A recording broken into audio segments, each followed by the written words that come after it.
අතුරුදන් සහ දේශපාලන සිරකරුවන් නිදහස් කිරීම ඇතුළු ඉල්ලීම් පහක් මුල් කර ගනිමින් අද උදෑසන යාපනයේදී විරෝධතාවක් පැවැත්වුණා. මේ විරෝධතාව අතරතුර උණුසුම් තත්ත්වයක් හටගත්තේ විරෝධතාව නතර කරන ලෙස පොලිසිය යාපනයේ මහේස්ත්‍රාත් අධිකරණයෙන් ලබාගත් වාරණ නියෝගයක් ඉදිරිපත් කිරීමත් සමගයි. යාපනයේ දිස්ත්‍රික්කයේ නිදහස් දින සැමරුම යාපනයේ කච්චේරියේදී පැවැත්වෙන අතරතුර විරෝධතාව පැවැත්වුණේ යාපනයේ ඕල්ඩ් පාර්ක්යේදී. ඊට උතුරු පළාත් සභා මන්ත්‍රී එම්.කේ. සිවාජිලිංගම් ආනන්දි ශශිධරන් ඇතුළු පිරිසක් එක්ව සිටියා. විරෝධතාව අතරතුර යාපනයේ මහේස්ත්‍රාත් අධිකරණයෙන් ලබාගත් වාරණ නියෝගයක් ඉදිරිපත් කරමින් පොලිසිය සඳහන් කර සිටියේ විරෝධතාව නතර කරන ලෙසයි.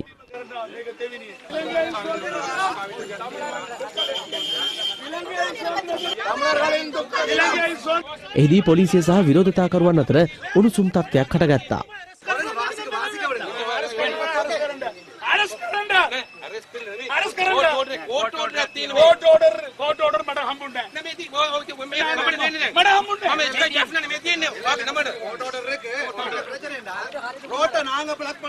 අද නිදහස් දවසක් අපේ දෙමළ ජනතාවට දුක් දිනේ කළු දිනේ ඒක නිසා තමයි අපි ඉල්ලීම කරන්නේ හමුදාවට බාර වෙලා ඉන්න කට්ටියගේ කොයිද ඉන්නේ තබංගුවට ගත්ත කට්ටිය කොයිද බලයෙන් අරගෙන ගිය කට්ටියගේ කොයිද ඉන්නේ ආණ්ඩුව පිළිතුරු දෙන්න ඕනේ කියලා ඉල්ලීම කරනවා 20000 දෙමළ ජනතාව ඉතුරු වෙලා තියෙනවා ඒක ප්‍රශ්නයට තීන්දුව දෙන්න ඕනේ කියලා අපි ඉල්ලීම කරන්නේ දෙමළ සේර දේශපාලන සරකරෝ නිදහස් කරන්න ඕනේ කියලා අපි ඉල්ලීම කරන්නේ පහක් අපි පහක් ඉල්ලීම කරනවා මේක දෙවෙනි එක